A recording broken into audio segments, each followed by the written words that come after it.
मैं 35 साल तक भिक्षा मांग करके खाया हूँ। उसने तुम लोगों को हर्ष सोलंकी तो ना उसमें से लगभग 500,000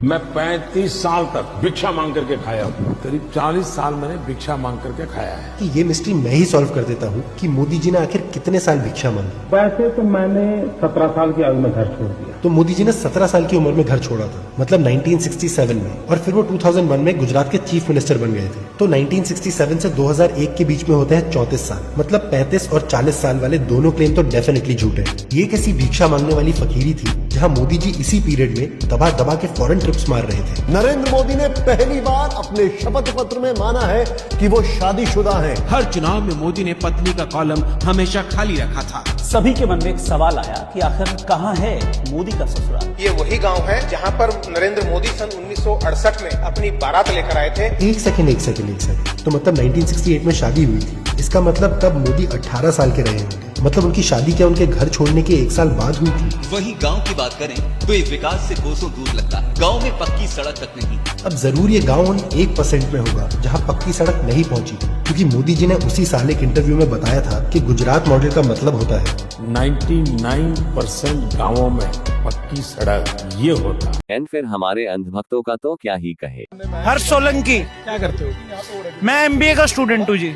आपने शुरू में ही बोला कि छोटी मोटी घटना होती, कोई व्यक्ति इस तरीके से गिर के मर गया और आप कह रहे हो छोटी मोटी घटना। आप एक बात बताओ, स्कूल के बच्चों को कौन देता है? स्कूल के बच्चों को बाइक कौन देता है चलाने को? स्कूल में पढ़ता था। हाँ जी, आप इंफॉर्मेशन लेके आओ, उसके बाद बात कर। वो स्कूल में पढ़ता था भाई। किसने इधर आ जाओ, आप आ जाओ, छोड़ो छोड़ो। किसने बोली? आपके पास देश जो है ना, देश ऐसे मूर्ख लोगों की वजह से बर्बाद, ऐसे मूर्ख लोगों की वजह से। इस आदमी को ये लग रहा है कि बच्चा था स्कूल का, वो गाड़ी चला रहा था। ऐसे ब्रेन वॉश लोग जो है ना, ये नहीं चाहते देश का भला हो। ये खुला हुआ गड्ढा है, इस गड्ढे पे परियोजना चल रही है, कब से काम चल रहा है, कब से नहीं चल रहा है, लेकिन कोई गाड़ी आती है और खुल जाती है। ये लोग जो किसी पार्टी की भक्ति में विलीन होते हैं, अगर इनके परिवार का कोई जाएगा ना, तो ये कभी नहीं आके खड़े होंगे कि ये बताएंगे ये छोटी घटना है, बड़ी घटना है। मोदी जी ने 12 सालों में हाई टैक्स लेकर रोड बनाए, जिसमें स्पेस टेक्नोलॉजी का उस हुआ, जिससे जनता जल्दी से भगवान को प्यारे हो जाए। रोड पर पैदल निकलोगे गाड़ी चला देंगे, साइकिल से निकलोगे गाड़ी चला देंगे, गाड़ी से निकलोगे डुबा के मार देंगे या फिर ऊपर से स्लैब फेंक देंगे, बाइक से निकलोगे गड्ढे में गिर के मर जाओ। हमारे रोड्स कितने खतरनाक है वो सरकार खुद बता रही है।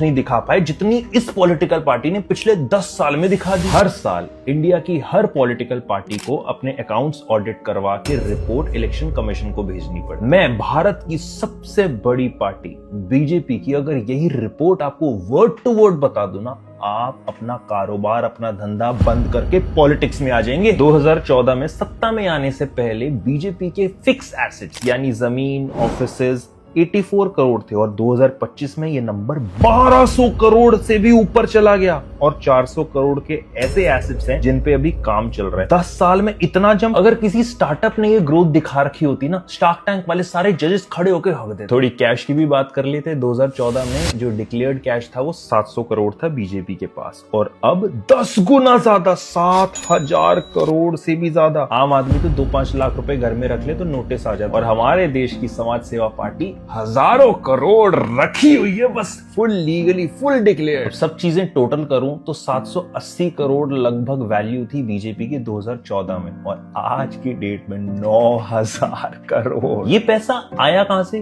चंदा, डोनेशन। 2014 में बीजेपी ने लगभग 640 करोड़ चंदा इकट्ठा करा और 2023-24 में 3,000 करोड़।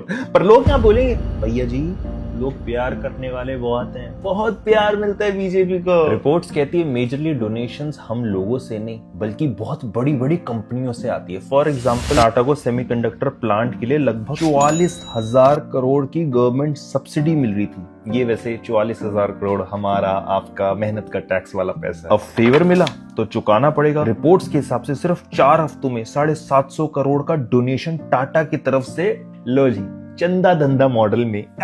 समझ गए आप चंदा धंधा मॉडल? कमेंट्स में लोग बोलेंगे अरे देश के लिए तो इस्तेमाल कर रही है बीजेपी, स्कूल कॉलेज हॉस्पिटल कहां से आएंगे फिर?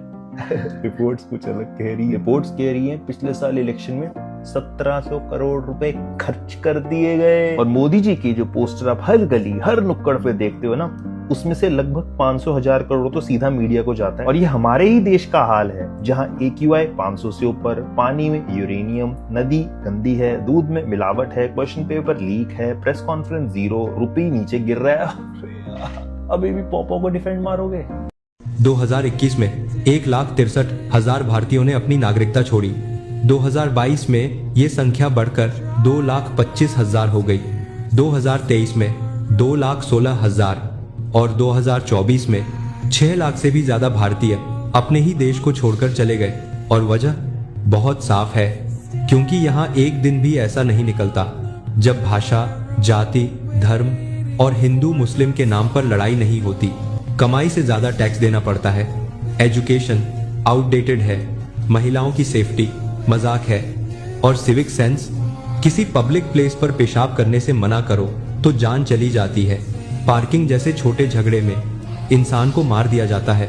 50,000 से ज्यादा सरकारी स्कूल बंद कर दिए गए। सरकारी अफसरों का करप्शन इतना गहरा है कि जज के घर से ही करोड़ों रुपए बरामद होते हैं। और जब कोई इन असली मुद्दों पर सवाल उठाता है तो उसे एंटी नेशनल का टैग दे दिया जाता है। लोग अपने ही देश में सुरक्षित घूम नहीं सकते, टूरिस्ट इंडिया आने से डरते हैं, लेकिन फिर भी जनता नेताओं के पीछे आंख मुनकर भागती रहती है। उन नेताओं के जिनके अपने बच्चे विदेश में पढ़ते हैं और यहाँ हमें हिंदू मुस्लिम में उलझाए रखते हैं। अब वक्त है कि हम अपनी आंखों से विश्वगुरु वाला रंगीन चश्मा उतारें और असली सच्चाई देखें, क्योंकि आलोचना गद्दारी नहीं होती, बल्कि वही सबसे बड़ा देश प्रेम है।